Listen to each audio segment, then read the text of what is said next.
আমাকে শোনা যায়? জি স্যার, শুনতে পাচ্ছি আমরা। তোমরা একটু আনমিউট করো, শোনা যায়? জি স্যার। জি স্যার। স্যার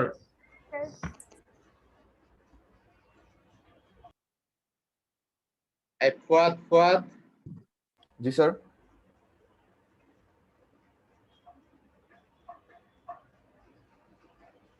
স্যার আমি আপনাকে শুনতে পাচ্ছি, হয়তোবা স্যার আপনার হ্যাঁ হ্যাঁ, শোনা যাচ্ছে না? তোমাদের কথা শোনা যাচ্ছে। আমার স্পিকারে ওকে বোধহয় স্যার। আমার হেডফোনে মনে হয় সমস্যা হচ্ছে। আচ্ছা, জি স্যার, সেটাই বলছিলাম স্যার। হ্যালো, সমস্যা করতেছে। আচ্ছা ঠিক আছে, আমি একটা স্পিকার নিয়ে আসি।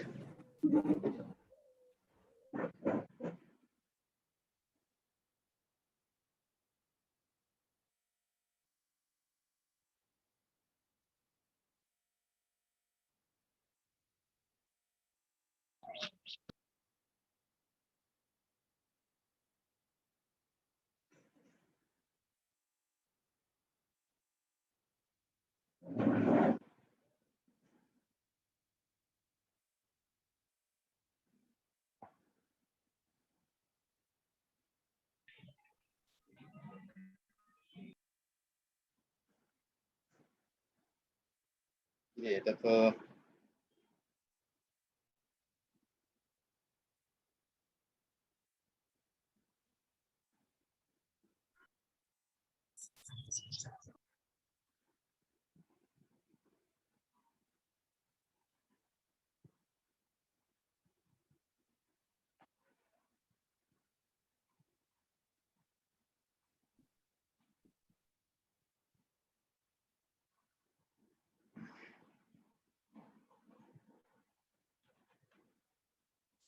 হ্যালো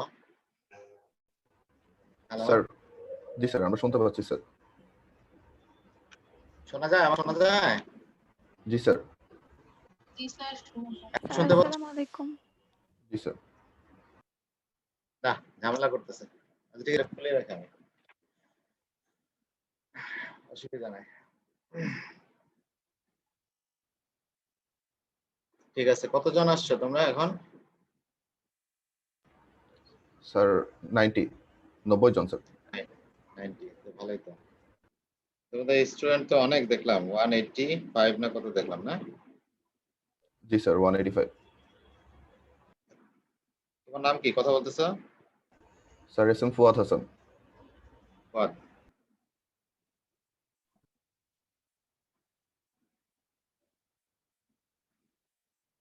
আচ্ছা, তোমাদের পড়া ধরতে হবে তো, পড়াইলে হবে না। তোমাদের নাম নিছি, আমি তো লিস্ট নিছি, ওই রাখলাম, দেখি। ঠিক আছে,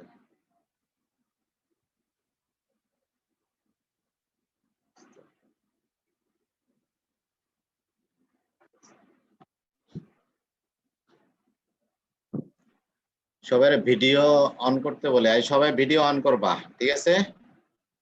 কেউ ভিডিও অফ রাখবা না। মিউট করে রাখবা, না বললে সবাই মিউট করে রাখবা।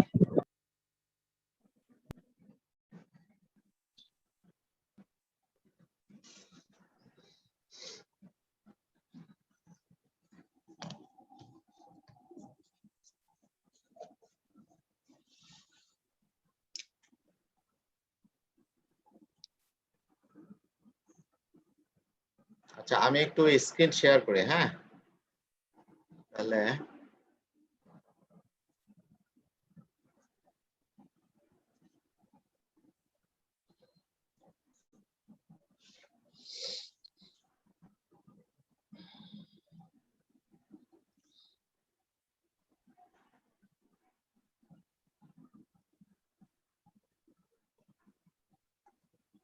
আচ্ছা, যারা জয়েন করছে আর কি তাদের জন্য একটু বলি, হ্যাঁ। জি স্যার, বলেন স্যার। জি স্যার বলেন। তোমাদের যে 5th ইয়ার লেকচার, হ্যাঁ, একটা 5th ইয়ার একটা কোর্স কারিকুলাম একটা ইয়ে আছে, ওটা এখন আমারটা হয়তো পুরানো হইতে পারে, তোমাদের কাছে কারো কাছে আছে কিনা, আছে নাকি এরকম কিছু? আমাদের যে বিএমডিসি এর ইয়া যেটা আর কি, বিএমডিসি না তো, স্বাস্থ্য অধিদপ্তরে আমাদের মানে ইয়া যেটা আর কি, এই ওদের এমবিবিএস এই 5 ইয়ার এবং মানে ইয়ার ওয়াইজ কোর্স কারিকুলাম কিন্তু একটা আছে, হ্যাঁ, জানো নাকি তোমরা? আচ্ছা, যাই হোক, তোমাদের পরীক্ষা তোমরা কি মানে এই দিবা কবে আর কি? এখন তো রেজাল্টের অপেক্ষায় আছো নাকি? জি স্যার। জি স্যার। তোমরা যে ফাইনাল প্রপ মানে 4th প্রপ না তোমাদের? জি স্যার, ফাইনাল প্রফেসর। হ্যাঁ, তো ফাইনাল প্রপ কবে দিবা? তোমরা তো হচ্ছে যে ডিউ টাইম হচ্ছে তোমাদের নভেম্বরে, তাই না? জি স্যার, নভেম্বরে। ডিউ টাইম যদি নভেম্বরে হয়, তার আগে তো শেষ করা যাবে, তোমরা চাইলে শেষ করা যাবে। আচ্ছা, একটু আমি একটা ফোন ধরে নিই, হ্যাঁ। হাসান, হ্যালো। আচ্ছা, এর জন্য ডিজাইন করা হয়েছে এগুলি, হ্যাঁ, ঠিক আছে। জি স্যার। দেখতে পাচ্ছ, স্ক্রিনটা দেখতে পাচ্ছ? জি স্যার, দেখা যাচ্ছে স্যার। হ্যাঁ, জি স্যার।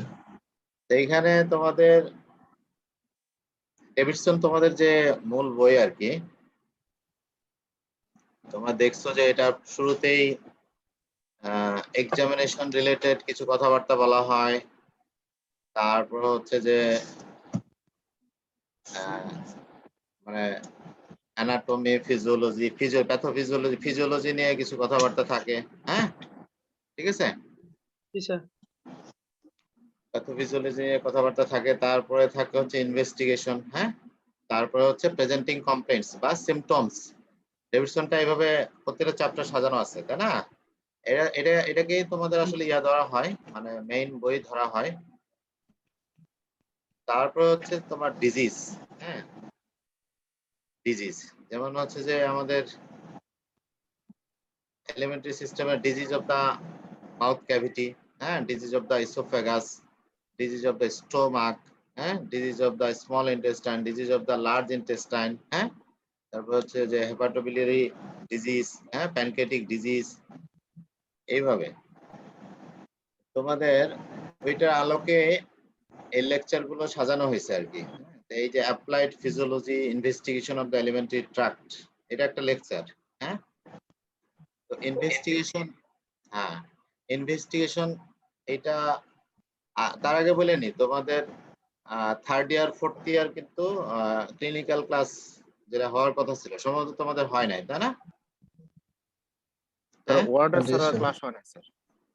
ওয়ার্ড ছাড়া লেকচার কোনো ক্লাস হয় না, তাই না? না স্যার। লেকচার কোনো ক্লাস হয় না। লেকচার ক্লাস যেহেতু হয় নাই, তাহলে তোমাদের তো অনেক কিছু বকেয়া হিসাবে আর কি, হ্যাঁ।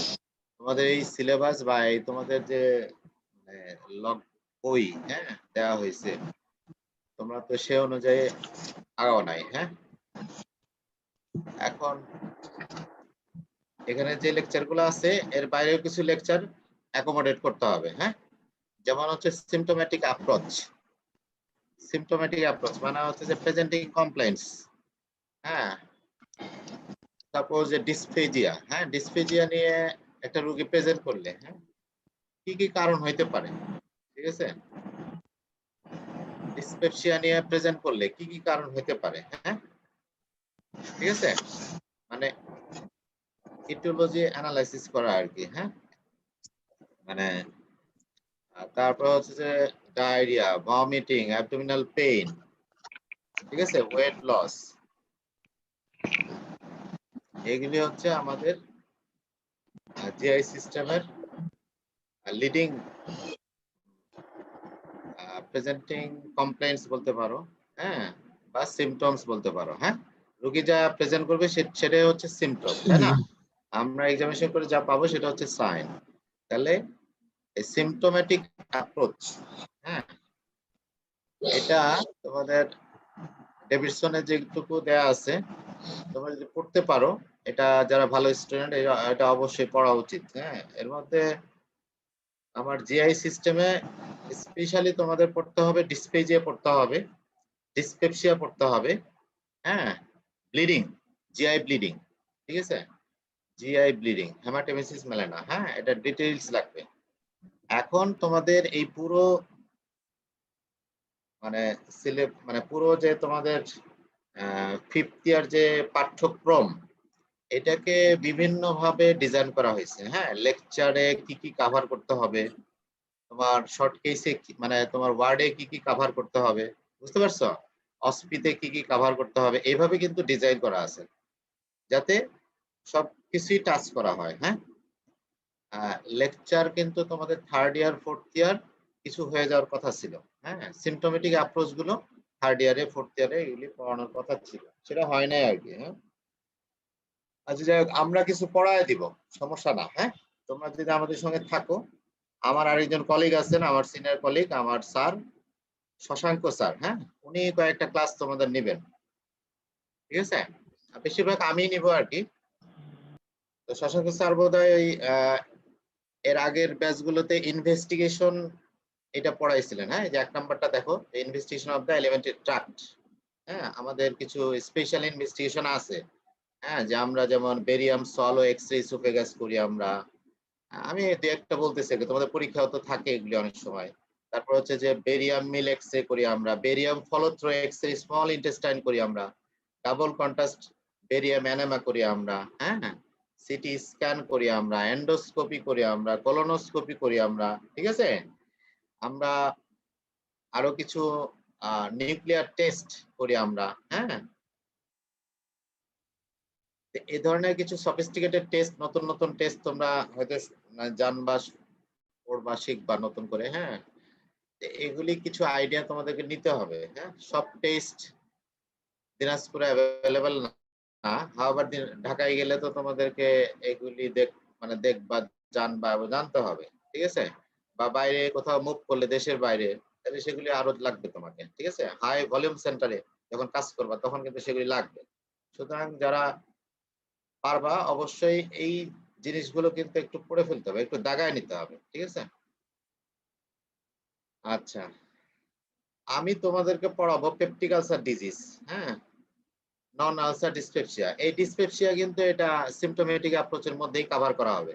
এই তোমরা ভিডিও অফ করবে না, কেউ ভিডিও অন করে রাখো, ঠিক আছে, তাহলে তোমাদের অ্যাটেনশন থাকবে, নালে থাকবে না। এই অনলাইন লেকচারে এটা একতরফা বক বক করা হয়। হ্যাঁ, এটা আমাদেরও ভালো লাগে না লেকচার নিতে, তোমাদেরও নিশ্চয়ই প্যালেটেবল মনে হবে না।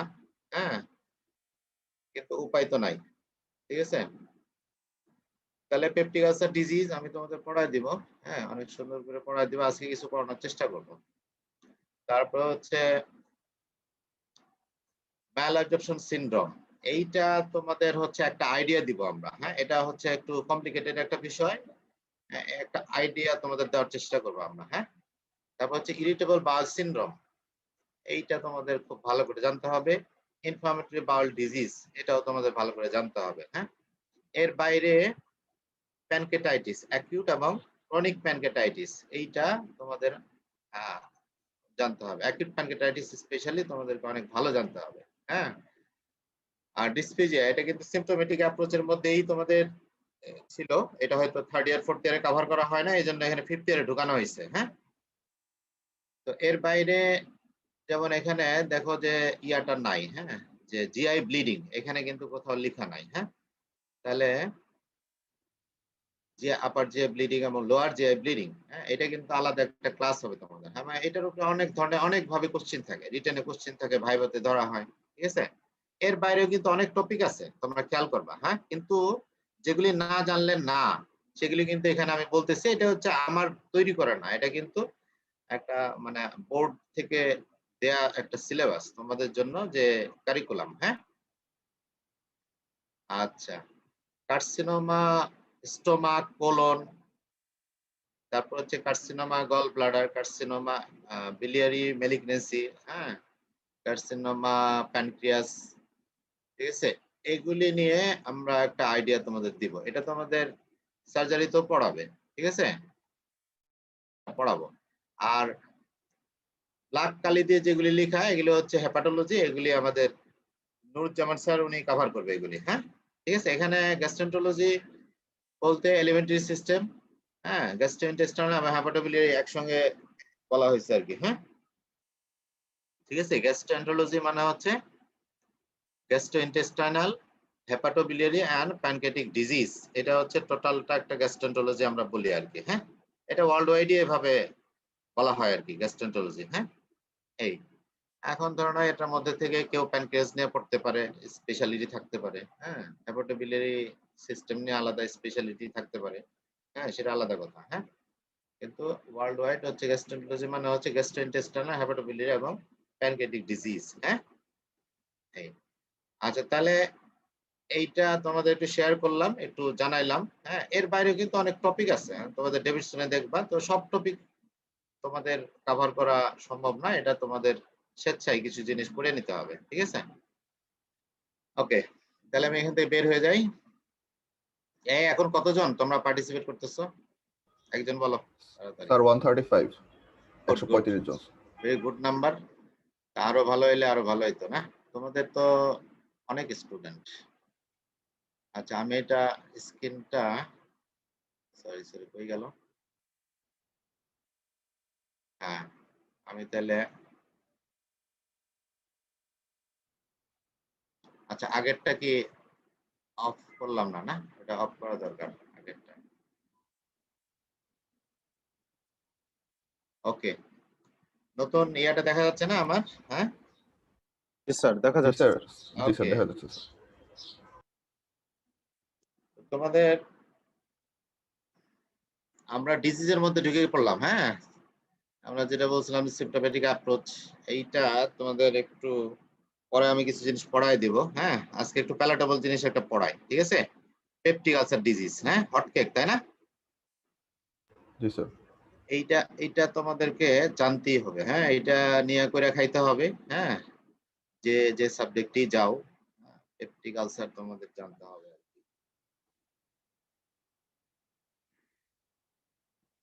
তাহলে পেপটিক আলসার ডিজিজ, হ্যাঁ, আমরা প্রথমে ডিফাইন করতে চাই what is ulcer in the GIT. ঠিক আছে,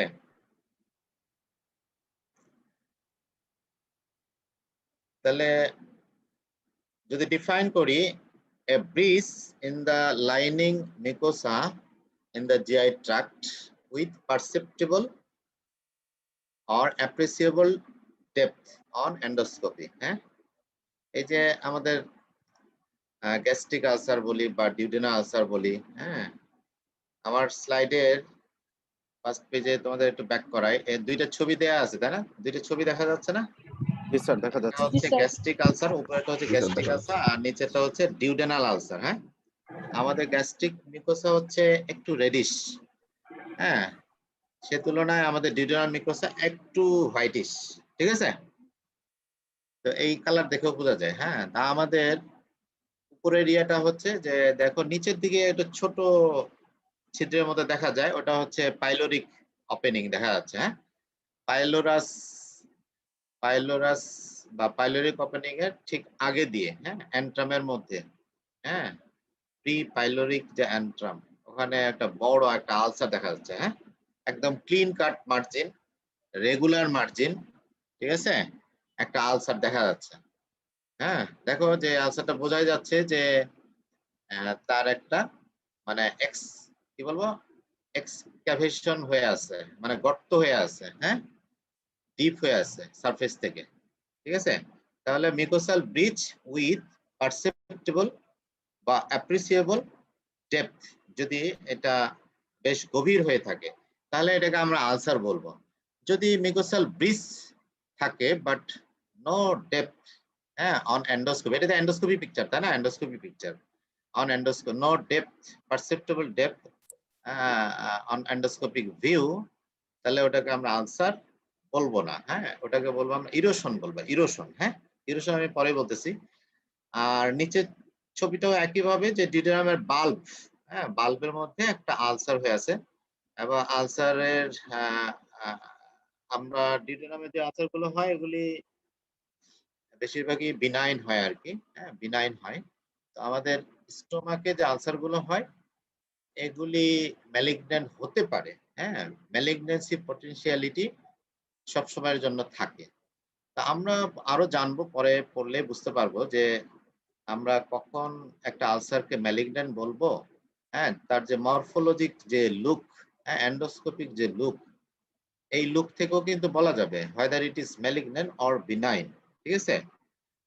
বাট যখন আমাদের মানে একটা ডায়লেমা থাকবে বা সাসপিশন থাকবে, হ্যাঁ, হ্যাঁ, এবং এটিপিক্যাল সাইট হবে, তখন অবশ্যই আমাদের বায়োপসি নিয়ে ফেলতে হবে, হ্যাঁ? আমরা ওখান থেকে টিস্যু নিয়ে হিস্টোপ্যাথোলজি করে আমরা প্রুভ করব যে whether it is malignant or benign, ঠিক আছে? আচ্ছা, আমরা তাহলে আবার একটু ব্যাক করি যে what is ulcer in the GI tract, তাহলে appreciable depth in endoscopy or in histopathology আমরা কি বলবো যে মিকোসা, সাবমিকোসা, মাসকুলার লেয়ার, দেন হচ্ছে সেরাস লেয়ার, হ্যাঁ। তো মিকোসা পিয়ার্স করে যদি এটা সাবমিকোসা পর্যন্ত চলে যায়, হ্যাঁ, দেন আমরা এটা আরো ডিপে চলে যেতে পারে, এটা একদম পারফোরেট করতে পারে, পেনিট্রেট করে একদম পারফোরেশন হয়ে যেতে পারে, হ্যাঁ, অল 4 পোর্ট লেয়ার পারফোরেট করে, ঠিক আছে, হ্যাঁ, পারফোরেশন নিয়ে, ঠিক আছে, সিভিয়ার পেইন নিয়ে রোগীরা আমাদের হাসপাতালে আসতে পারে, হ্যাঁ। আমরা বলি যে পারফোরেশন অফ গ্যাস কন্টেনিং হলো ভিসকাস, হ্যাঁ, এই যে কথাটা বলি আমরা, ঠিক আছে। তাহলে একটা আলসার কিন্তু পেনিট্রেট করে এটা সাবমিকোসা, হ্যাঁ, ভাস্কুলার লেয়ার, ইভেন সেরাস লেয়ারও ক্রস করে যেতে পারে, ঠিক আছে। তাহলে যখন এটা হিস্টোপ্যাথোলজি যদি করি আমরা, এটা যদি সাবমিকোসাকে টাচ করে দেন এটাকে আমরা আলসার বলতে পারবো, হ্যাঁ। তার আগ পর্যন্ত এটাকে আমরা কি বলবো, আমরা ইরোশন বলবো, ঠিক আছে, ইরোশন। হ্যাঁ, ইরোশন হচ্ছে যে mucosal breach, হ্যাঁ, but no perceptible or appreciable depth on endoscopy, ঠিক আছে। ইরোশন সিঙ্গেল হতে পারে, ডিফিউজ হতে পারে, অনেক এরিয়া জুড়ে থাকতে পারে, ঠিক আছে। কিন্তু আলসার মানে আলসার, হ্যাঁ, ইরোশন মানে ইরোশন। এইটা হচ্ছে আমাদেরকে একটু ভাগ করতে শিখতে হবে, ঠিক আছে, অন এন্ডোস্কোপি। কারণ এন্ডোস্কোপি তোমরা যে রিপোর্ট গুলো তোমরা যখন মানে ফিজিশিয়ান হয়ে যাবা, হ্যাঁ, ওয়ার্ডে কাজ করবা, তখন এন্ডোস্কোপি রিপোর্ট গুলো তোমাদের হাতে আসবে, হ্যাঁ, এবং যার ফলে দেখা যাবে যে ওই এটা ইন্টারপ্রিটেশনের ঝামেলা হয়, হ্যাঁ, ঠিক আছে। এন্ডোস্কোপিস্ট কি লিখছেন, ঠিক আছে, এটা বোঝার ক্ষমতা তোমার থাকতে হবে, ঠিক আছে। সোনোলজিস্ট আল্ট্রাসোনোগ্রামে কি লিখছেন এটা তোমার বোঝার ক্ষমতা থাকতে হবে, ঠিক আছে। সেজন্য এই কথাগুলো বলতেছি, ঠিক আছে। ইরোশন যদি থাকে তাহলে আমরা ওটাকে ইরোশন ডিফাইন করবা, লিখবো। যদি আলসার থাকে তাহলে আলসারই লিখবো আমরা, হ্যাঁ। এখন আরেকটা টার্ম যে পেপটিক আলসার ডিজিজ, তাহলে এটা একটা কালেকটিভ টার্ম আর এটা হচ্ছে যে ব্রড টার্ম, হ্যাঁ। একটা ইরোশন আমরা পাইছি, এটা নেক্সট এটা প্রসিড করে এটা আলসারে কনভার্ট হয়ে যেতে পারে, হ্যাঁ, আলসার হতে পারে, সময় গেলে এটা আলসার হয়ে যেতে পারে, ঠিক আছে। তাহলে আমরা ইরোশন আর আলসার যদি এটা একসঙ্গে কালেকটিভলি আমরা এটাকে পেপটিক আলসার ডিজিজের আন্ডারে ফেলতে পারি, ঠিক আছে। তো আমরা যখন আলসার কথাটা ইউজ করব, এখানে আলসার থাকতে হবে, এটা হচ্ছে নর্মস, হ্যাঁ। আলসারের সঙ্গে ইরোশনও থাকতে পারে সারাউন্ডিং, হ্যাঁ। তাহলে আলসার ইরোশন যখন একসঙ্গে থাকতেছে তখন আমরা পেপটিক আলসার ডিজিজ বলতেছি, হ্যাঁ। আচ্ছা, আমরা এখানে ইন্ট্রোডাক্টরি কিছু কথা বলার চেষ্টা করতেছি, হ্যাঁ, ইন্ট্রোডাক্টরি পিইউডি নিয়ে মূল আলোচনায় যাওয়ার আগে আমরা ইন্ট্রোডাক্টরি কিছু কথা বলতেছি, হ্যাঁ, যে major development in the management of peptic ulcer disease. এই পেপটিক আলসার এই পেপটিক আলসার কিন্তু একটা বড় ধরনের একটা মানে কার্স ছিল একটা সময়ে, ঠিক আছে। মানুষ এই পেটে ব্যথা বেদনা জ্বালা পোড়া এগুলি নিবারণের জন্য, হ্যাঁ, একটা সময় কিন্তু মানুষ সোডা খাইতো, খাওয়ার সোডা, হ্যাঁ, নাম শুনছো না, খাওয়ার সোডা, খাওয়ার সোডা কিনা কিনা খাইতো, ঠিক আছে। জি, তখন ওটাই ছিল একটা সময় ওষুধ, একটা সময় ওষুধ ছিল। পরবর্তীতে বিভিন্ন অ্যান্টাসিড ফর্মুলেশন বাজারে আসলো, ঠিক আছে। তারপরে কি আসলো, রেনিটিডিন, ঠিক আছে, এই যে H2 ব্লকার, তারপর ফ্যামোটিডিন, হ্যাঁ, এগুলি আসলো। পরে রেনিটিডিন তোমরা জানো যে এটা র ম্যাটেরিয়ালস এ অনেক ধরনের ঝামেলা টামেলা হচ্ছে, হ্যাঁ, পরে রেনিটিডিনটা বন্ধ করে দেওয়া হয়েছে। সিমেটিডিন এটা এক সময় খুব চলছে, পরে দেখা গেল যে সিমেটিডিন এটা ইনফার্টিলিটি করে, হ্যাঁ, এই ধরনের ঝামেলা টামেলা হচ্ছে, তখন আবার আরো কার্সিনোমা করে, এগুলি হচ্ছে ঝামেলা, তখন ওগুলি বন্ধ করে দেওয়া হয়েছে। হ্যাঁ, তারপরে এখন হালের যে মানে ড্রাগ সেটা হচ্ছে ফ্যামোটিডিন, হ্যাঁ, H2 ব্লকার ফ্যামোটিডিন, হ্যাঁ, ফ্যামোটেক নামে পাওয়া যায়, সার্ভিপেপ নামে পাওয়া যায়, এটা বাজারে আছে। হ্যাঁ, তো এই ফ্যামোটিডিন তোমরা জেনট্যাক বা এরকম বিভিন্ন নামে বাজারে প্রথম যখন বহুজাতিক কোম্পানিগুলো, আমাদের দেশের যে কোম্পানিগুলো যে স্কয়ার, বেক্সিমকো, তো এরা তো ধরে নাও যে মানে এখন তো একটা মজবুত অবস্থায় আছে। এখন ধরে নাও যে বাইরের কোম্পানি যেগুলো বহুজাতিক কোম্পানি, হ্যাঁ, ওদের বাজার কিন্তু বাংলাদেশে এখন লিমিটেড। কিন্তু এখন স্কয়ার, বেক্সিমকোর ওষুধ তাদের বাজার যত বড়, আগে একটা সময় ছিল যে বাইরের কোম্পানির উপরে আমরা নির্ভরশীল ছিলাম। ওরা একটা ওষুধ তৈরি করে, হ্যাঁ, একটা রেনিটিডিন সেই সময় ৳৮, ৳৯, ৳১০ বিক্রি করত। যখন টাকার হিসাব যদি করো, সেই ৳১০ মূল্যমান এখনকার সময় ধরে নাও যে ৳১০০, এরকম ৳৮০, ৳৯০, ৳১০০ এরকম। ঠিক আছে? তার মানে একটা রেনিটিন ৳২ ট্যাবলেট এখনকার বাজারে তারা কিন্তু ৳৯০ বিক্রি করছে। বুঝতে পারছো? হ্যাঁ? তাহলে মানে কি জিনিস ছিল এটা, হ্যাঁ? তো রেনিটিডিন হাতে আসার পরে সবাই মনে করলো যে মনে হয় আকাশের চাঁদ যেন হাতে পেলাম, হ্যাঁ? তারপরে দেখো ডেভেলপমেন্ট যে পিপিআই, হ্যাঁ? পিপিআই H2 ব্লকার, এটা হচ্ছে যে একটা রিসেপ্টর ব্লক করে। হ্যাঁ, আমাদের যে অ্যাসিড সিক্রেশনের যে মেকানিজম আমরা জানি যে অনেকগুলো রিসেপ্টর প্যারাটাল সেলে থাকে, হ্যাঁ? এবং তার মধ্যে হিস্টামিন রিসেপ্টর একটা, ঠিক আছে? মাসকারিনিক রিসেপ্টর আছে, আদার রিসেপ্টর আছে। তো আমাদের দেখা গেছে যে অ্যাসিড তৈরির যে ফাইনাল পাথওয়ে, হ্যাঁ? হাইড্রোজেন পটাশিয়াম যে পাম্প, ঠিক আছে? এই পাম্পকে একেবারে ব্লক করতে পারে আমাদের এই PPI, proton pump inhibitor, hydrogen pump inhibitor. দেখো যে ঠিক আছে, এই পিপিআই বাজারে আসার পরে কিন্তু মানে ড্রামাটিক একটা ইয়া ম্যানেজমেন্টে একটা চেঞ্জ চলে আসলো কিন্তু, হ্যাঁ, ঠিক আছে? এই গল্পগুলো বলা উদ্দেশ্য যে পরে পড়ানোটা সহজ হবে আমাদের। দেখো যে এত কিছুর পরও দেখা যাচ্ছে যে রোগীরা একটা সময় সার্জারি ওয়ার্ড ভর্তি থাকতো এই পেপটিক আলসার রিলেটেড কমপ্লিকেশনের রোগী দিয়ে, হ্যাঁ, যেমন হচ্ছে পারফোরেশনের রোগী ভর্তি হইতো। পারফোরেশনের ম্যানেজমেন্ট A to Z বলতে না পারলে ফেল। এটা আমরা যখন ক্লাস করছি এই 20-22 বছর 30 বছর আগের কথা আর কি। হ্যাঁ, সার্জারি ওয়ার্ডে কিভাবে পড়ানো হইতো আমাদেরকে পারফোরেশন, হ্যাঁ, একদম A to Z, স্যাররা যেভাবে বলবে সেভাবে বলতে না পারলে ফেল। হ্যাঁ, কিন্তু এখন আমার ধারণা যে ওইভাবে তোমরা পড়ো না বোধহয়, হ্যাঁ, ঠিক আছে? এখন তোমরা গল ব্লাডার নিয়ে পড়ো বা অন্য কিছু নিয়ে পড়ো, ঠিক আছে? এবং এই রোগীগুলো হাসপাতালে থাকে, ওয়ার্ডে থাকে, হ্যাঁ? তো পারফোরেশনের কেস এখন একেবারেই কমে গেছে। কেন কমে গেছে? এই যে র‍্যান্ডম ইউজ অফ পিপিআই, হ্যাঁ, H2 ব্লকার, ঠিক আছে? তারপর হচ্ছে গ্যাস্ট্রিক আউটলেট অবস্ট্রাকশন, হ্যাঁ? আগে ট্রিটমেন্টের যে মানে স্কারসিটি ছিল, মানুষ তো কিনে খাইতে পারতো না অথবা বুঝতো না, ঠিক আছে? মানে আমি আগের কথা বলতেছি, হ্যাঁ, যে in the era before development of PPI, ঠিক আছে? এই রোগীরা এগুলি খাইতো, তারপরেও কিন্তু কাজ হইতো না, ঠিক আছে? আলসার সারতো না এবং তার কমপ্লিকেশন হইতো, হ্যাঁ, হ্যাঁ, রাস্তা ন্যারো হয়ে যাইতো এবং গ্যাস্ট্রিক আউটলেট অবস্ট্রাকশন ডেভেলপ করতো। তাহলে রোগীরা খায় বমি করে, হ্যাঁ? তাহলে গ্যাস্ট্রিক আউটলেট অবস্ট্রাকশন এর ডায়াগনোসিস, ম্যানেজমেন্ট এটা না পারলেও তখনকার সময় ফেল ছিল, ঠিক আছে? কিন্তু এখন এগুলি একেবারে আনকমন হয়ে গেছে, ঠিক আছে? তো গ্যাস্ট্রিক আউটলেট অবস্ট্রাকশন, পিপিআই তাহলে কতটা মানে ডেভেলপমেন্টে আমাদের হেল্প করছে এই যে ম্যানেজমেন্টে পেপটিক আলসার ডিজিজের, এটা আমরা বুঝতে পারি, হ্যাঁ? বাট এত কিছুর পরেও কিন্তু এখনো আমরা প্রচুর রোগী পাই, হ্যাঁ, এবং কমপ্লিকেশন নিয়ে রোগীরা আমাদের কাছে আসে পেপটিক আলসার ডিজিজের। তো দেখা গেছে যে ডিসকভারি অফ H পাইলোরি, হ্যাঁ, Helicobacter pylori transform the disease, হ্যাঁ, chronic রিকারেন্ট ডিজিজ, এই যে পেপটিক আলসার ডিজিজটাকে একটা সময় বলা হয়তো যার পেপটিক আলসার হয়েছে তার আর রক্ষা নাই, এই রোগ আর ভালো হবে না, ভালো হওয়ার রোগ না, এইভাবে একটা সময় বলা হয়তো। তো দেখা গেল যে এইচ পাইলোরি ডিসকভারির পরে এবং তার ট্রিটমেন্ট যখন বাজারে এসে গেল, তারপরে দেখা যাচ্ছে যে এই এইচ পাইলোরি এরাডিকেট করার পরে হ্যাঁ সে চিরদিনের চিরদিনের জন্য একটা মুক্তি পেয়ে যাচ্ছে হ্যাঁ পেপটিক আলসার ডিজিজ থেকে।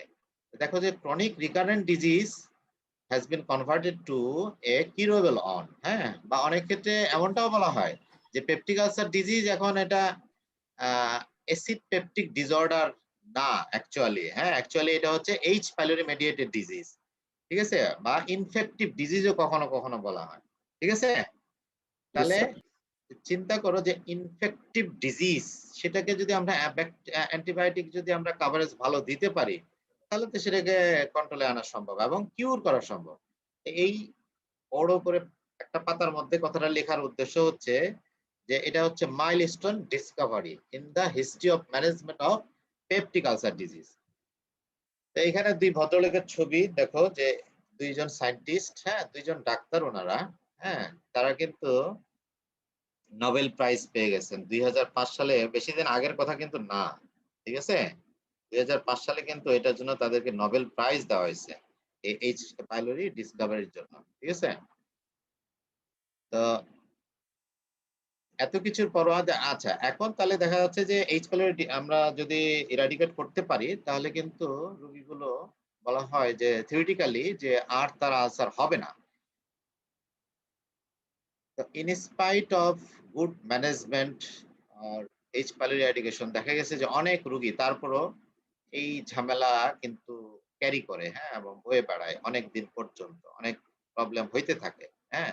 তাহলে অ্যাসিড এবং পেপসিন এইটার রোল কিন্তু একটা মানে একটা আলাদা একটা রোল সব সময় থেকে যায় in the pathogenesis of peptic ulcer disease, ঠিক আছে। তাহলে অ্যাসিডটাকেও আমাদেরকে কখনো কখনো কমিয়ে আনতে হবে বা কন্ট্রোলে রাখতে হবে, ঠিক আছে। এই তা আমরা আবার সেই ছবিতে চলে আসলাম, এই ছবিগুলো ওখানে আমি ফার্স্ট মানে ফ্রন্ট পেজে নিয়ে রাখছিলাম, হ্যাঁ স্টার্টিং পেজে। এখানে দেখো যে endoscopic view of gastric ulcer and endoscopic view of duodenal ulcer, ঠিক আছে। এগুলি তোমাদের বইতে নাই, এটা একটা সময় কিন্তু আমাদেরকে এইভাবে পড়তে হইতো, ঠিক আছে, যে গ্যাস্ট্রিক আলসার এবং ডিউডেনাল আলসার কিভাবে ডিফারেন্সিয়েট করবা, ঠিক আছে, একটা সময় পড়তে হইতো, এটা অনেক বইতে আছে, হ্যাঁ তোমাদের এই ডেভিডসনে বা আমাদের যে হ্যারিসন এগুলিতে কিন্তু নাই, হ্যাঁ তোমাদের সুবিধার জন্য এটা একটু বলতেছি আমরা যে ক্লাস নিচ্ছি মা যাও পরে। আচ্ছা তাহলে আমরা দেখতে পাচ্ছি যে ডিউডেনাল আলসার সাধারণত ইয়াং এজে বা আর্লি এজে হয় এবং গ্যাস্ট্রিক আলসারটা একটু এল্ডারলি পপুলেশন যারা স্মোকার স্পেশালি তাদের কিন্তু হয়, হ্যাঁ। ডিউডেনাল আলসার গ্যাস্ট্রিক আলসার অনেক ক্ষেত্রে দেখা গেছে যে এটা এমটি স্টোমাকে বা হাংরি অবস্থায় কিন্তু এটা অ্যাগ্রাভেট করে, হ্যাঁ হাঙ্গার, হ্যাঁ এটা অ্যাগ্রাভেট করে বা মানে পেইনটা বেড়ে যায়, হ্যাঁ ঠিক আছে। আর খাবার খেলে বরং ব্যথাটা চলে যায় ডিউডেনাল আলসার, হ্যাঁ। কিন্তু গ্যাস্ট্রিক আলসারের ক্ষেত্রে দেখা যায় যে খাবার খাওয়ার পরে ব্যথাটা অনেক সময় বাড়ে, ঠিক আছে। তো ডিউডেনাল আলসার রোগীদের স্বাস্থ্য ভালো থাকে, গ্যাস্ট্রিক আলসার রোগীদের স্বাস্থ্য খারাপ থাকে। এটা একটু রাফ মনে রাখার জন্য, কিন্তু যে কোনোটাই হতে পারে, হ্যাঁ যে কোনোটাই হতে পারে, ঠিক আছে। এটা এগুলি সেনসিটিভিটি বা স্পেসিফিসিটি কোনো নির্দিষ্ট করে কোনো একটা মানে এই কি বলবো যে ফ্যাক্টরের কোনো আলাদা মানে ইয়া করা মুশকিল, হ্যাঁ। যে যেহেতু ব্যথা খাইলে ব্যথা বাড়ে, হ্যাঁ এটা গ্যাস্ট্রিক আলসারই হবে এটা সবসময় হয় না, এটা অনেক সময় ডিউডেনাল আলসারও হতে পারে, ঠিক আছে।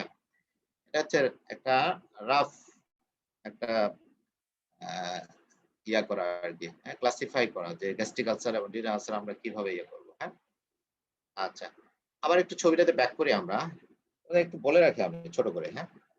তা আমাদের যে ডিউডেনাল আলসার এবং এই যে গ্যাস্ট্রিক আলসার আমরা বলি যে প্রি পাইলোরিক এরিয়া আমাদের যে অ্যান্ট্রামটা তো একটা লার্জ এরিয়া, তাই না? আমরা স্টোমাককে আমরা ভাগ করি যে ফান্ডাস, বডি, অ্যান্ট্রাম এভাবে ভাগ করি আমরা। তো অ্যান্ট্রামের ডিস্টাল পার্টে, হ্যাঁ, ডিস্টাল পার্টে অর প্রি পাইলোরিক অ্যান্ট্রাম, এই জায়গাটা, হ্যাঁ, এটা যদি লেসার কার্ভেচার বরাবর হয়, হ্যাঁ, এবং যদি আমাদের ডিউটেনামের বাল্বের মধ্যে আমরা কোন আলসার পাই, তাহলে এই জায়গাটুকুতে যে আলসার গুলো পাই আমরা, এগুলি সাধারণত আমরা দেখছি যে এটা বিনাইন আলসার হয়, এবং এগুলি সাধারণত মানে এইচ পাইলোরি মেডিয়েটেড আলসার গুলি আমরা পাই। ঠিক আছে? সেজন্য প্রি পাইলোরিক আলসার এই কথাটা যখন আমরা ইউজ করি, তখন এটা ধরে নিই যে এটা বিনাইন আলসার, এবং বায়োপসি সাধারণত আমরা নেই না, হ্যাঁ। আর ডিউটেনাল আলসারের ক্ষেত্রে আমাদের বায়োপসি নেওয়ার প্রয়োজন পড়ে না। ঠিক আছে? বায়োপসি কখন নিব না আরো আমরা পরে বলবো, হ্যাঁ। তাহলে আমরা এইভাবে একটু ভাগ করার চেষ্টা করলাম। এখন what are the risk factors for peptic ulcer disease, হ্যাঁ। এখানে আমরা তাহলে আলোচনার মধ্যে দিয়ে কিছু বুঝতে পারছি যে এইচ পাইলোরি বেটাই হচ্ছে মেইন কালপ্রিট।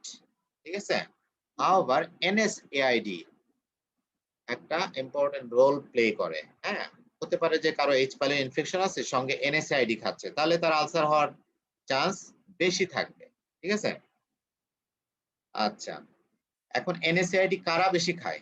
এলডারলি পপুলেশন, হ্যাঁ, মাজা ব্যথা, কোমর ব্যথা, হাঁটু ব্যথা, দাঁতে ব্যথা, তাহলে তারা তো এনএসআইডি খায় এবং লং টার্ম বেসিসে খায়। ঠিক আছে? অস্টিও আর্থ্রাইটিস রোগী যারা, হ্যাঁ, তাদের এনএসআইডি অনেক কারণে খেতে হয়, তাহলে তাদের আলসার হওয়ার সম্ভাবনা অনেক বেশি, এবং সেই ক্ষেত্রে কি আলসারটা বেশি হয়?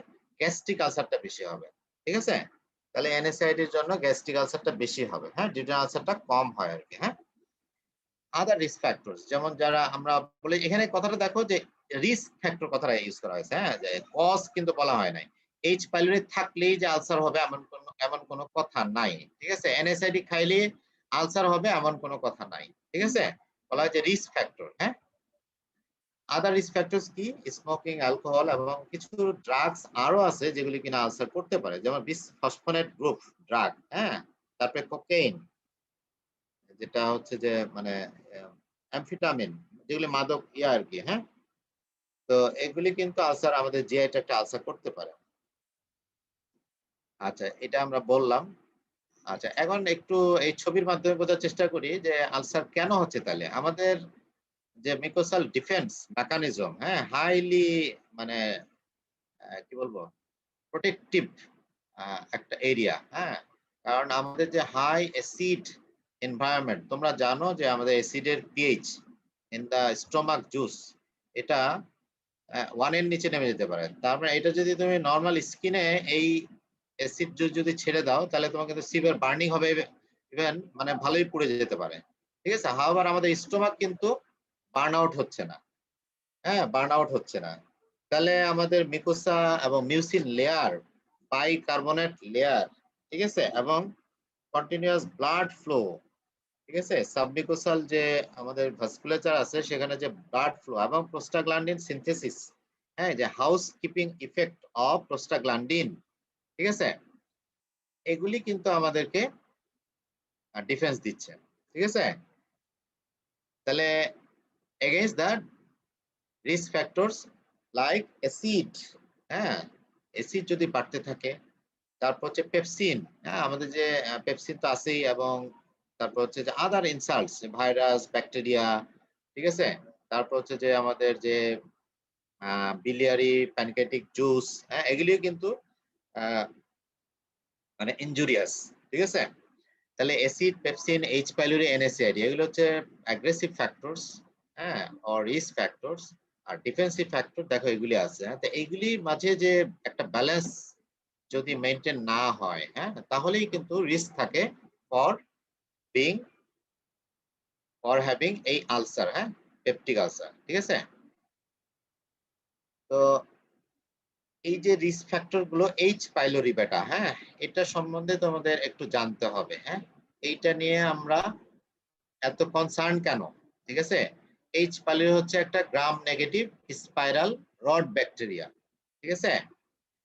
এটা ফ্লাজেলেটেড ব্যাকটেরিয়া, হ্যাঁ, একটা মাথায় তার এই যে এই ছবিটা দেখো, হ্যাঁ, তার একটা মাথায় কি সুন্দর করে কতগুলো ফ্লাজেলা আছে, হ্যাঁ, এবং এটা হাইলি ভিরুলেন্ট একটা ব্যাকটেরিয়া। এগুলি ভিরুলেন্স ফ্যাক্টর তোমরা মাইক্রোবায়োলজিতে পড়ছো, হ্যাঁ?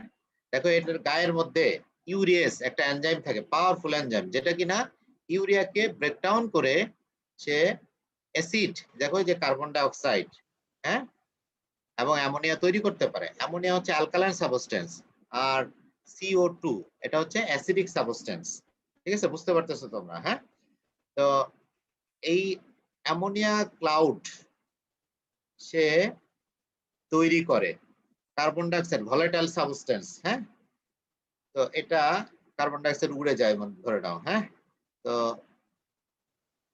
উড়ে যায়। হ্যাঁ, এই যে অ্যামোনিয়া সে এই একটা হাইলি অ্যাসিডিক এনভায়রনমেন্টে, আমাদের যে মানে নরমাল যে পারসেপশন, যে এই হাইলি অ্যাসিডিক এনভায়রনমেন্টে ব্যাকটেরিয়া নরমালি থাকার কথা না। হ্যাঁ, ব্যাকটেরিয়া নরমালি থাকার কথা না। ঠিক আছে, এমনটাই কিন্তু অনেক সময় পর্যন্ত আমাদের ধারণা ছিল। পরবর্তীতে দেখো যে এই যে দুই ভদ্রলোকের কথা বললাম, হ্যাঁ, ছবি দেখালাম, হ্যাঁ, তারা কিন্তু এই আমাদের স্টোমাক মিউকাসা থেকে বায়োপসি নিয়ে মাইক্রোস্কোপে দেখা শুরু করলো, স্টেনিং করে বিভিন্ন ভাবে। খুঁজতে খুঁজতে তারা কিন্তু এই ধরনের কিছু অর্গানিজম পাইলো, ব্যাকটেরিয়া পাইলো। হ্যাঁ, এবং আমাদের ক্যাম্পাইলোব্যাক্টার একটা ব্যাকটেরিয়ার নাম তোমরা জানো, হ্যাঁ, ক্যাম্পাইলোব্যাক্টার জেজুনি। হ্যাঁ, ক্যাম্পাইলোব্যাক্টার জেজুনি। এই ক্যাম্পাইলোব্যাক্টার উইটার মতো দেখতে একটা ব্যাকটেরিয়া, এই জন্য CLO, ক্যাম্পাইলোব্যাক্টার লাইক অর্গানিজম। হ্যাঁ, এই টার্মটা অনেক সময় ইউজ করা হয়, ক্যাম্পাইলোব্যাক্টার লাইক অর্গানিজম। এই যে H. পাইলোরি, এইটার গায়ের মধ্যে থাকতেছে ইউরিয়াস।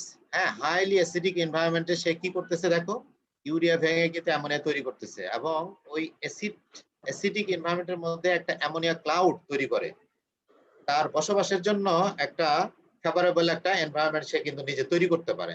হ্যাঁ, তাহলে কত মানে খারাপ প্রকৃতির ব্যাকটেরিয়া।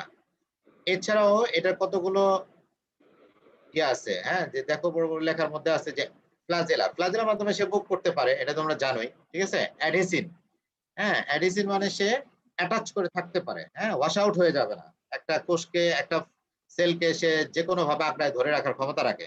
ওরিন, একটা সেলকে সে ইনজেক্ট করে মানে ছিদ্র করে ফেলতে পারে। হ্যাঁ, তার যে সাইটোপ্লাজমিক যে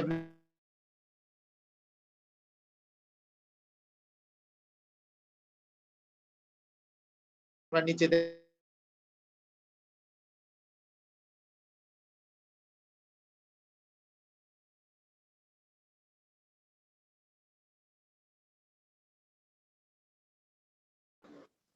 আরো আদার্স অনেক ধরনের ফ্যাক্টর আছে, আমরা কতগুলো নাম জানলাম, এগুলি তোমাদের মুখস্থ করার কোনো দরকার নাই। আমি তোমাদের ইম্পর্টেন্সটা বোঝানোর চেষ্টা করতেছি। ঠিক আছে, যে এটা কত টাফ এবং ভিরুলেন্ট একটা ব্যাকটেরিয়া।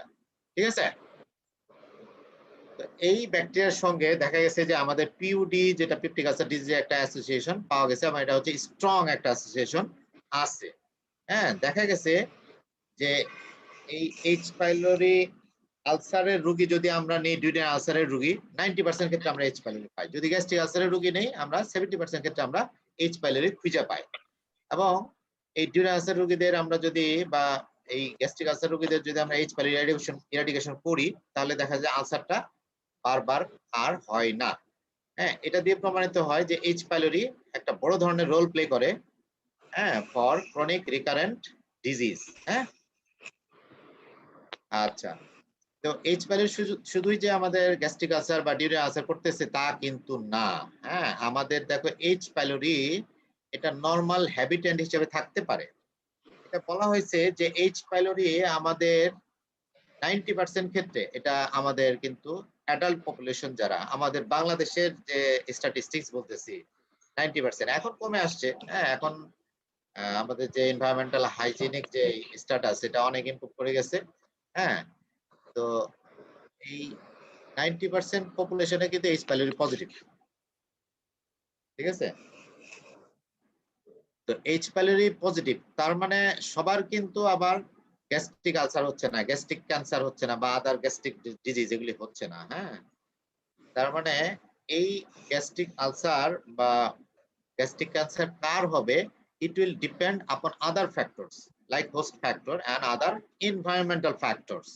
ঠিক আছে, এটা আমাদের গ্যাস্ট্রাইটিস করতে পারে, ক্রনিক গ্যাস্ট্রাইটিস, এটা আলসার করতে পারে, হ্যাঁ, এটা কার্সিনোমা করতে পারে, এটা লিম্ফোমা করতে পারে। দেখো তাহলে গ্যাস্ট্রিক কার্সিনোমা ইভেন এটা করতেছে, হ্যাঁ, গ্যাস্ট্রিক লিম্ফোমা করতেছে। তাহলে এইচ পাইলোরি ইরাডিকেশনের আমাদের তাহলে আরো অনেকগুলো কিন্তু ইন্ডিকেশন আছে, হ্যাঁ, অনেকে, শুধু আলসার ডিজিজ না, ইভেন এটা কার্সিনোমা, লিম্ফোমা এগুলি যাতে না করে, তাহলে এইচ পাইলোরি ইরাডিকেট করা আমাদের দরকার, তাই না? এই এতটুকু বোঝার চেষ্টা করো। আমরা যে গ্যাস্ট্রিক আলসার বলতেছি, ডিউটেনাল আলসার বলতেছি, কিভাবে করে? এই ছবিটা তো আমাদের ডেভিডসন থেকে নেয়া। এই ছবি দেখেই প্যাথোফিজিওলজি আমরা একটু বলার চেষ্টা করি, হ্যাঁ। এইচ পাইলোরি আমাদের প্রথমত কি করবে? গ্যাস্ট্রাইটিস করবে, হ্যাঁ, গ্যাস্ট্রাইটিস, এটা আমরা বুঝতে পারতেছি ইনফ্লামেটরি একটা প্রসেস করবে। আমরা যদি গ্যাস্ট্রিক মিউকোসা এখানে সে থেকে আমাদের মিউকোসাল ইনজুরি করবে, গ্যাস্ট্রাইটিস করবে।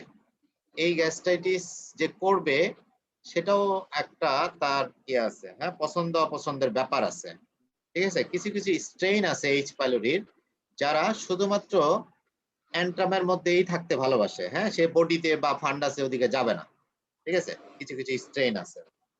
আবার কিছু কিছু স্ট্রেইন আছে যে সারা স্টোমাক জুড়েই তাদের বসবাস, মানে প্যান গ্যাস্ট্রাইটিস করতে পারে, হ্যাঁ। আবার কিছু সিলেক্টিভলি অ্যান্ট্রাল গ্যাস্ট্রাইটিস করতে পারে, অ্যান্ট্রাল গ্যাস্ট্রাইটিস। তো যারা অ্যান্ট্রাল গ্যাস্ট্রাইটিস করে, হ্যাঁ, তাদের মধ্যে দেখা গেছে যে তারা অ্যান্ট্রামের মধ্যে আমাদের যে ডি সেল, এই ডি সেলটা কিন্তু অন্য কোথাও থাকে না, হ্যাঁ, যেমন বডি বা ফান্ডাস, অন্যদিকে কিন্তু ডি সেলটা থাকে না। ডি সেল, জি সেল, হ্যাঁ, এই যে আমরা যে বলতেছি যে প্যারেটাল সেল, এগুলি হচ্ছে আমাদের কিছু special cell collection in the আমাদের স্টোমাক মিউকোসা। আচ্ছা, তাহলে এই ডি সেলটা আমাদের এই যে আমাদের অ্যান্ট্রামের যে মিউকোসা, ওখানে কিন্তু ডি সেলের অ্যারেঞ্জমেন্ট আছে। এই ডি সেলটা যেহেতু আমাদের গ্যাস্ট্রাইটিস হচ্ছে, হ্যাঁ, যার ফলে এটা কিন্তু ডিস্ট্রাকশন হবে, হ্যাঁ, ডিপ্লিশন হবে, ঠিক আছে, depletion of D cell. D সেলটা সোমাটোস্ট্যাটিন রিলিজ করে। সোমাটোস্ট্যাটিন অন্যদিকে কি করতো? আমাদের যে গ্যাস্ট্রিন রিলিজ করে জি সেল, ওটাকে কিন্তু ইনহিবিট করে। তাহলে ইনহিবিটরি ইফেক্ট এটা আর থাকছে না। তাহলে আমাদের গ্যাস্ট্রিক মানে গ্যাস্ট্রিন রিলিজিং যে সেল, হ্যাঁ, জি সেল, এটা প্রচুর গ্যাস্ট্রিন তৈরি করবে। তাহলে প্রচুর গ্যাস্ট্রিন তৈরি হলে আবার দেখো যে এই যে গ্যাস্ট্রিন যে রিসেপ্টর থাকে কোথায়? প্যারাটাল সেলে থাকে, হ্যাঁ। এই প্যারাটাল সেলে গিয়ে অতিরিক্ত গ্যাস্ট্রিন গিয়ে ওখানে স্টিমুলেট করবে প্যারাটাল সেলকে। তাহলে বেশি বেশি প্যারাটাল সেলও ইভেন তৈরি হবে। এবং প্যারাটাল সেলকে যখন স্টিমুলেট করবে তাহলে ইনক্রিজড অ্যাসিড তৈরি হবে, হ্যাঁ, অনেক পরিমাণে আমাদের হাইড্রোক্লোরিক অ্যাসিড তৈরি হবে। তাহলে এই যে অ্যাসিডের লোড, অতিরিক্ত অ্যাসিডের লোড, এটা স্টোমাক থেকে যখন ডিউডেনামে যাবে, ঠিক আছে, তা আমাদের ডিউডেনামের যে অ্যাসিডিক কাইম, এটাকে কিন্তু নিউট্রালাইজ করে ফেলে। আমাদের যে বিলিয়ারি, আমাদের যে মানে বাইল আছে, আমাদের যে প্যানক্রিয়াটিক যে জুস আছে, হ্যাঁ, এরা এবং এন্টারিক যে সিক্রেশন আছে, এগুলি কিন্তু এই অ্যাসিডটাকে ডাইলিউট করে ফেলে, হ্যাঁ, বা অ্যাসিডিক কাইমটাকে কিন্তু খুব দ্রুত ডাইলিউট করে ফেলে এবং অ্যাসিডিক থেকে এটা অ্যালকালাইন করার চেষ্টা করে, ঠিক আছে। এখন অতিরিক্ত অ্যাসিডের চাপ আমার কিন্তু ডিউডেনাম নিতে পারবে না। যখন কোনো জায়গায় নিতে পারবে না, তখন সে চেষ্টা করবে এটাকে নতুন করে অ্যাডজাস্ট করার জন্য। সেইখানে কি হবে? তাহলে মেটাপ্লাস্টিক চেঞ্জ হবে, মেটাপ্লাস্টিক চেঞ্জ হবে। তাহলে আমাদের ডিউডেনামে গিয়ে first part of the duodenum, এখানে ছবিতে আলসারটা দেখানো হয়েছে দূরে, হ্যাঁ, যে চিত্রকর ছবিটা আঁকছে উনি ভুল আঁকছে এটা, হ্যাঁ। এই আলসারটা হবে আসলে এই যে তোমার ফার্স্ট পার্ট অফ দ্য ডিউডেনামের মধ্যে, হ্যাঁ, এটা ইয়ার মধ্যে হবে, ক্যাপের মধ্যে হবে, হ্যাঁ, ডিউডেনাল ক্যাপ, এটা আরো উপরের দিকে হবে কথাটা, ছবিটা, হ্যাঁ, এটা ছবিটা ভুল হয়েছে। তো এখানে দেখো যে মেটাপ্লাস্টিক একটা চেঞ্জ হবে। কি ধরনের মেটাপ্লেসিয়া হবে? গ্যাস্ট্রিক মেটাপ্লেসিয়া। তাহলে duodenal mucosa will be converted to gastric mucosa, ঠিক আছে, গ্যাস্ট্রিক মিউকোসা। তাহলে গ্যাস্ট্রিক মিউকোসা যদি তৈরি হয়, তাহলে এইচ পাইলোরি মনে করবে যে নতুন একটা রাজ্য পাওয়া গেছে, নতুন একটা দ্বীপ পাওয়া গেছে, হ্যাঁ, নতুন একটা জায়গা পাওয়া গেছে, চলো বেড়ায় আসি, হ্যাঁ, ঠিক আছে। তাহলে এইচ পাইলোরি এসে এখন নতুন করে ঘর বাড়ি বাঁধবে এখন, হ্যাঁ, এই যে আমাদের ডিউডেনাল মিউকোসা যে মেটাপ্লাস্টিক, নতুন যে গ্যাস্ট্রিক মিউকোসা মেটাপ্লাসিয়া হয়ে গেছে, এই যে ডিউডেনাল মেটাপ্লাসিয়া হয়ে গেছে, এই জায়গাতে এখন নতুন করে এইচ পাইলোরি যদি বাসা বাঁধে তাহলে ঘটনাটা আবার একই ঘটবে, সে ওখানকার লোকাল ইনজুরি করবে এবং সেল ইনজুরি করে ওখানে একটা আলসার তৈরি করবে। এইভাবে কিন্তু আমাদের ডিউডেনাল আলসারটা তৈরি হচ্ছে। তাহলে দেখো যে এখানে কিন্তু অ্যাসিডের একটা চাপ থাকতেছে, অতিরিক্ত অ্যাসিড তৈরি হয়। অন্যদিকে গ্যাস্ট্রিক আলসারের ক্ষেত্রে এটা হচ্ছে ডিফারেন্ট মেকানিজম। হ্যাঁ, এটা একটু ডিফারেন্ট। বলা হয়েছে যে গ্যাস্ট্রিক আলসারের রোগীদের ক্ষেত্রে দেখা গেছে যে অ্যাসিড সিক্রেশনটা অনেক ক্ষেত্রে কমে যায় উল্টা। তারপরে তাহলে কিভাবে আলসার হচ্ছে? হ্যাঁ, তাহলে কিভাবে আলসার হচ্ছে? তো এটা আসলে আনক্লিয়ার। তারপর বলা হচ্ছে যে এই আলসার, গ্যাস্ট্রিক আলসার হওয়ার পিছনে একটা কম্বাইন্ড ইফেক্ট থাকে। হ্যাঁ, যেমন অ্যাসিড এবং এইচ পাইলোরি এবং স্মোকিং এবং আরো কিছু ফ্যাক্টর রেসপন্সিবল থাকে গ্যাস্ট্রিক আলসারের জন্য। সেটা আমরা এই জন্য বলছিলাম যে ডিউডেনাল আলসারের ক্ষেত্রে এইচ পাইলোরি 90% হচ্ছে অ্যাসোসিয়েশন থাকে, আর গ্যাস্ট্রিক আলসারের ক্ষেত্রে অ্যাসোসিয়েশন হচ্ছে 70%। তার মানে দেখো যে 20% 30% আননোন কিছু কারণ আছে। হ্যাঁ, এই তাহলে স্মোকিং, এনএসএআইডি এগুলি কিন্তু আমাদের গ্যাস্ট্রিক আলসারের ক্ষেত্রে রোল প্লে করে। হ্যাঁ, আচ্ছা, আমি একতরফা বকবক করলাম, আমি আর বেশি পড়াবো না। ম্যানেজমেন্টটা এরপরে আমি একটু তোমাদের আবার দেখাই দেবো, আমরা একটু রিক্যাপিচুলেট করবো। হ্যাঁ, আমরা এইচ পাইলোরি নিয়ে কথা বললাম এতক্ষণ, কিভাবে আলসার করতেছে। আর অন্যদিকে এনএসআইডি অ্যাসপিরিন, হ্যাঁ, এটা তোমরা জানো যে এনএসআইডি আমাদের যে প্রোস্টাগ্ল্যান্ডিন সিনথেসিস যে পাথওয়ে, হ্যাঁ, যে আমাদের প্রোস্টাগ্ল্যান্ডিনের যে একটা মেজর রোল আছে আমাদের স্টোমাক, আমাদের কিডনি এবং অন্য জায়গায় যে বিভিন্ন ধরনের রোল প্লে করে। আমাদের বিশেষ করে স্টোমাকের মধ্যে এটা কি আছে, একটা পজিটিভ রোল প্লে করে বা হাউস কিপিং ইফেক্ট আছে। হ্যাঁ, প্রোস্টাগ্ল্যান্ডিন তৈরি হলে আমাদের ভালো, স্টোমাকের মিউকোসাতে এটা ডিফেন্স মেকানিজমে হেল্প করে। তো এই যে প্রোস্টাগ্ল্যান্ডিন যদি তৈরি না হয়, এনএসআইডি খাচ্ছ, প্রোস্টাগ্ল্যান্ডিন তৈরি হবে না, তাহলে কি হবে, ডিফেন্সটা কমে গেল, তাহলে কিন্তু আলসার হবে। হ্যাঁ, গ্যাস্ট্রিক আলসার বা ডিউডেনাল আলসার হবে। স্মোকিং, পরীক্ষায় গবেষণা করে দেখা গেছে যে স্মোকার যারা, তাদের কিন্তু আলসার রিস্ক বেশি, এবং যাদের আলসার হয়ে যায়, হ্যাঁ, স্মোকিং না ছাড়লে আলসার এদের হিল করতে চায় না। ঠিক আছে, তাহলে ডিলেড হিলিং, ঠিক আছে, এবং এদের কমপ্লিকেশনটা অনেক বেশি হয়। ঠিক আছে, আলসারের কমপ্লিকেশন ইভেন হতে পারে। একটা আলসার এটা কিন্তু ছোটখাটো আলসার, হ্যাঁ, যদি একটা মেজর একটা আর্টারিয়াল বা আর্টারিকে ধরে ফেলে, আমাদের সাবমিউকোসার মধ্যে যে ব্লাড ভেসেল আছে, হ্যাঁ, তা এমন জায়গায় আলসারটা হয়েছে যে ওই জায়গাতে নিচে দিয়ে একটা বড় ধরনের একটা ব্লাড ভেসেল ছিল, ঠিক আছে, সেটাকে যদি ইরোড করে তাহলে প্রফিউজ ব্লিডিং হবে। তাহলে ছোট আলসার ইভেন অনেক ব্লিডিং করতে পারে। আবার অনেক বড় আলসার দেখা যাবে যে অনেক সময় কোনো ব্লিডিং এ হচ্ছে না। ঠিক আছে, তাহলে আলসার ব্লিড করতে পারে, আলসার ব্লিডিং, হেমোরেজ, হ্যাঁ, এটা হেমাটিমেসিস, মেলেনা, এভাবে রোগীরা প্রেজেন্ট করতে পারে।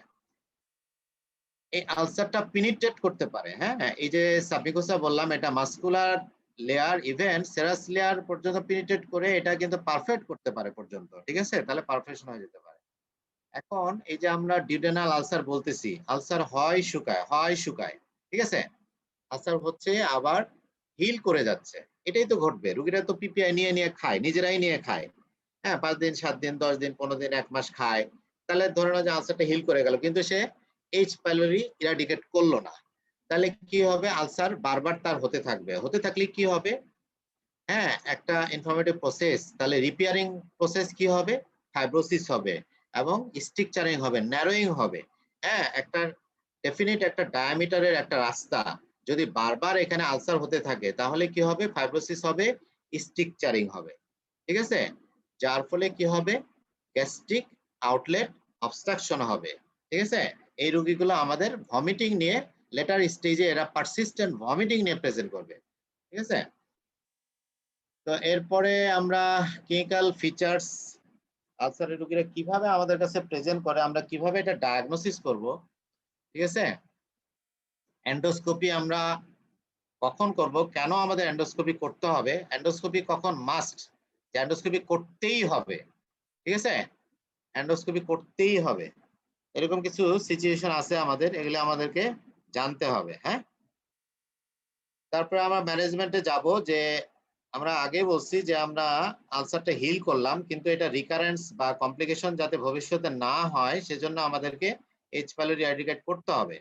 এইচ পাইলোরি এরাডিকেশনের জন্য আমরা বলছি যে এটা টাফ একটা অর্গানিজম, হ্যাঁ, ভেরি হাইলি ভিরুলেন্ট একটা অর্গানিজম, হ্যাঁ, সিঙ্গেল অ্যান্টিবায়োটিক দিয়ে এটাকে ইরাডিকেট করা যায় না। সেজন্য এক না একাধিক অ্যান্টিবায়োটিকের কম্বিনেশন লাগে, সঙ্গে পিপিআই লাগবে। এই জন্য বলা হচ্ছে ট্রিপল থেরাপি, এই জন্য বলা হচ্ছে কোয়াড্রুপল থেরাপি। ঠিক আছে, তা আমরা এটা অনেক দিন দিব। কতদিন দেব? 14 দিন দিতে হবে। হ্যাঁ, আমরা অ্যান্টিবায়োটিক 5 দিন 7 দিন বলি নরমালি, কিন্তু এখানে দিতে হবে আমাদের 14 দিন দিতে হবে। হ্যাঁ, এর বাইরেও আমাদের কিছু ম্যানেজমেন্ট আছে, ওগুলি আমরা বলবো রোগীদেরকে যে আপনি স্মোকিং আপনাকে ছাড়তেই হবে। হ্যাঁ, এনএসএআইডি অকারণে আপনি ইউজ করবেন না। ঠিক আছে, এবং তার কমপ্লিকেশন যদি থাকে সেটার ম্যানেজমেন্ট কিন্তু আলাদা। এবং তোমাদের আগে বলছি যে জিআই ব্লিডিং, হ্যাঁ, upper GI bleeding, lower GI bleeding, paid question, রিটেনের কোশ্চেন এবং তোমাদের ভাইবা কোশ্চেন, পেইড কোশ্চেন। ঠিক আছে, তো ওইটা আলাদা করে আমরা পড়াবো, এই জন্য এখানে আর বলি নাই। হ্যাঁ, ট্রিটমেন্ট অফ কমপ্লিকেশন। হ্যাঁ, তারপরে আমরা মেইনটেনেন্স থেরাপি দিব কিনা, কতদিন আমরা ট্রিটমেন্ট দিব স্যার। হ্যাঁ, ঠিক আছে, এই যে এগুলি আমরা এই দেখো যে অনেক রোগীরা নিজেরাই হ্যাঁ পিপিআই খাইতে থাকে বছরের পর বছর। ঠিক আছে, ইভেন আমরা ফিজিশিয়ানরা, হ্যাঁ, আমরা পেশেন্টদেরকে যে পিপিআই লিখে দিই, হ্যাঁ, যে 2 মাস 3 মাস 6 মাস খাইতে থাকবেন, চলবে। তাহলে এই পিপিআই এটার কিন্তু অনেক সাইড ইফেক্ট আছে। হ্যাঁ, এগুলি আমরা বলবো, বেশি বললে আমার ব্যবসা মাটি হবে। হ্যাঁ, বেশি বলা যাবে না, কিন্তু বলতে হবে আমাকে। ঠিক আছে, তাহলে পিপিআই মিসইউজ, অ্যাবিউজ, পিপিআই এর সাইড ইফেক্টস, কমপ্লিকেশনস, এটাও কিন্তু জানতে হবে। ঠিক আছে, এবং পিপিআই এর যে মার্কেট অন্য যে কোনো ওষুধের থেকে এটা হচ্ছে একটা খুবই ডমিনেন্ট এবং খুবই মানে কি বলবো এটা, মানে ভলিউমিনাস মার্কেট। হ্যাঁ, হাই ভলিউম মার্কেট সব কোম্পানির জন্য। হ্যাঁ, পিপিআই ওরা অন্যভাবে প্রমোট করে। হ্যাঁ, দেশ বিদেশ উড়াই নিয়ে যায়, আরো কত কিছু কিছু করে। হ্যাঁ, ঠিক আছে, এখন উঠতে চাইলে হবে না। হ্যাঁ, মানুষের উপকার করতে হবে, জুডিশিয়াস ইউজ পিপিআই করতে হবে। ঠিক আছে, আননেসেসারি পিপিআই লেখা যাবে না। ঠিক আছে, তো কখনো কখনো আমাদের সার্জারি কলিগদের হেল্প নিতে হবে। হ্যাঁ, তো সেটা আমরা বলবো পরের দিনে, আরো কিছু কথা বলবো। হ্যাঁ, সার্জারি করলেও তার কতগুলো কমপ্লিকেশন আছে, এটাও কিছু জানতে হবে। থ্যাংক ইউ, আজকে এ পর্যন্তই। তো একতরফা বকবকানি। হ্যাঁ, আমি স্ক্রিন থেকে বের হবো কেমনে, কও দেখি। স্যার স্টপ শেয়ারিং নামে একটা আছে কোথাও একটা বাটন। বের হয়েছি না? এইচ পাইলোরি মানে পেপটিক আলসার ডিজিজ নিয়ে একটু পড়ার চেষ্টা করবা। হ্যাঁ, আমি কিন্তু আউটলাইন দিছি, এগুলি পড়বা, বেশি আননেসেসারি জিনিস পড়ার দরকার নাই। হ্যাঁ, এই যে প্যাথোফিজিওলজি, জাস্ট ছবিটা দেখে আমি যেভাবে বললাম এতটুকু মনে রাখার চেষ্টা করবা। এটা তোমাদের পরীক্ষাতেও ইভেন আসে না, দরকারও নেই তোমাদের। ঠিক আছে, দরকার নেই। এখন যে কোনো জিনিস যারা ভালো ফিজিশিয়ান হতে চাও, প্যাথোফিজিওলজি তুমি যদি ভালো না জানো, হ্যাঁ, তাহলে কিন্তু তুমি ট্রিটমেন্টে তোমার গোলমাল বাঁধবে। হ্যাঁ, এবং তোমাকে মুখস্থ করতে হবে। হ্যাঁ, তুমি যদি প্যাথোফিজিওলজি ভালো জানো, কোনো ট্রিটমেন্টই তোমাকে মুখস্থ রাখতে হবে না। হ্যাঁ, তুমি অটোমেটিক্যালি তুমি বলতে পারবা, লিখতে পারবা। ঠিক আছে, আচ্ছা, এখন তোমাদের পেপটিক আলসার ডিজিজ একটু পড়া থাকলো, এটা একটু জানবা। আমাদের যে প্রেজেন্টিং কমপ্লেইন্টস সিম্পটোমেটিক অ্যাপ্রোচ, আমাদের ডিসফেজিয়া একটা পড়া দিলাম। হ্যাঁ, ডিসফেজিয়া। ঠিক আছে, জাস্ট একটা চার্ট দেয়া আছে। হ্যাঁ, একটা ফ্লো চার্ট দেয়া আছে। হ্যাঁ, ডিসফেজিয়ার কারণগুলো কি কি হইতে পারে, মুখস্থ করবা না। কিন্তু কোনো জিনিস কখনো মুখস্থ করবা না। হ্যাঁ, একবার পড়বা, দুইবার পড়বা, তিনবার পড়বা, চারবার পড়বা প্রয়োজনে, কিন্তু মুখস্থ করার চেষ্টা করবা না, বোঝার চেষ্টা করবা। ঠিক আছে, কোনো জিনিস কখনো মুখস্থ করবা না। হ্যাঁ, আমি কাউকে মুখস্থ করতে বলি না। ঠিক আছে, তাহলে তোমার রেসিডুয়ালটা তৈরি হবে। মুখস্থ করার চেষ্টা করলে তোমার কিন্তু রেসিডুয়াল কিন্তু কমে যাবে। হ্যাঁ, আচ্ছা, মেডিকেল সায়েন্স অনেক ভাস্ট। হ্যাঁ, আমরা এটাকে 5 বছরে একটা শেপ দেওয়ার চেষ্টা করতেছি। হ্যাঁ, তো এটা ধরে নাও যে আমরা বানানোর চেষ্টা করতেছি লাক্স সাবান। হ্যাঁ, সেটা না পারলেও অন্তত হ্যাঁ কাপড় কাচার যে পচা সাবান, 1 নম্বর পচা সাবানটা যেন তৈরি করতে পারে, সেটা আমাদের উদ্দেশ্য, ঠিক আছে? কি বুঝতে পারছো? জি স্যার হ্যাঁ, জি স্যার। জি স্যার তো কোনো ফিজিশিয়ানই চায় না কোনো খারাপ ছাত্রের হাতে মরতে, ঠিক আছে? সব ফিজিশিয়ানই চায় তার চেয়ে ভালো ছাত্রের হাতে মরতে। মনে থাকে যেন কথাটা, বুঝতে পারছো? মনে থাকবে স্যার। তো জি স্যার। তোমাদের জন্য অনেক দোয়া রোজার দিনে, জি, স্যার। হ্যাঁ, এই মজলুমের দোয়া কবুল হইতে পারে। আচ্ছা, তোমরা কোনো জিনিস মুখস্থ করবা না, সময় পেলে একটু বইটা দেখবা, তোমাদের ডেভিডসন যেটা আছে, কোন চ্যাপ্টারে কি আছে ছবিগুলো দেখার চেষ্টা করবা। হ্যাঁ, প্রত্যেকটা ছবি অনেক মূল্যবান। হ্যাঁ, ছবি অনেক কথা বলে। হ্যাঁ, 10 বার পড়ার সমান একবার একটা ছবি দেখলেই হয়, ঠিক আছে? তো ডিসপেজিয়া নিয়ে তোমাদের একটু পড়া থাকলে একটু খালি দেখে আসবা। আর ডিসক্রিপশন নিয়ে যদি পারো কেউ দেখবা, আমি পরে তোমাদের একদিন ডিসক্রিপশন নিয়ে একদিন এর মধ্যে দিয়ে আমি বলে দিব। ডিসক্রিপশন নিয়ে আমি নেক্সট ডেতে আমি ডিসক্রিপশন এবং তোমাদের বলছিলাম যে নন আলসার ডিসপেপসিয়া, হ্যাঁ, এটা কিন্তু তোমাদের এই সিলেবাসের মধ্যে লেকচারের মধ্যে আছে, এটা আমি একটু বলে দিব, হ্যাঁ, নেক্সট ডেতে। তাহলে পেপটিক আলসার ডিজিজ নিয়ে আমাদের পড়া হয়ে যাবে। আর তোমরা কারো কোনো প্রশ্ন থাকলে বলো। পড়া কিন্তু আমি আজকে ধরলাম না, হ্যাঁ, আর শর্ট টাইমের মধ্যে আসলে খুবই মুশকিল, একতরফা বকবক করতে ভালো লাগে না। হ্যাঁ, মনোটোনাস লেকচার, হ্যাঁ, তোমাদের ঘুম পাইতেছে। আমি তো রাত্রে একটু জাগছি, ওই রাত্রে যে কি পড়াবো এটা চিন্তা করতেই আমি জাগছি আসলে। এইগুলি লেকচার আমার আগে থেকে তৈরি করা, যে এগুলি স্লাইড দেখেছি। ইভেন আমার কাছে মনে হচ্ছে যে তোমাদের যেহেতু শুরুটা আসলে কি আছে, যেমন সিলেবাস কি ছিল কি আছে এটা আমার দেখা ছিল না আগে, হ্যাঁ, কি পড়াইতে হবে। তা আমি যে এটা নতুন করে দেখলাম, হ্যাঁ, তোমাদের একটু শেয়ার করলাম, ঠিক আছে? থার্ড ইয়ার ফোর্থ ইয়ার অনেক কিছু পড়ানোর কথা তোমাদের ছিল, যেটা হয় নাই, আমরা এটা কভার করার চেষ্টা করবো, ঠিক আছে? তোমাদের একটু লেগে থাকতে হবে আমাদের সঙ্গে, হ্যাঁ, ঠিক আছে? কারো কোনো প্রশ্ন থাকলে বলো, তাড়াতাড়ি বলো। স্যার আমি দু স্যার। একজনের নাম এই রোল কল করি, দু একজনের, হ্যাঁ। সালাউদ্দিন আছো? সালাউদ্দিন 145 পার্টিসিপেন্ট আমি ইয়া দেখতে পাচ্ছি, হ্যাঁ। সালাউদ্দিন আছো? নাই, আছি স্যার। আছো নাকি? বেঁচে আছো?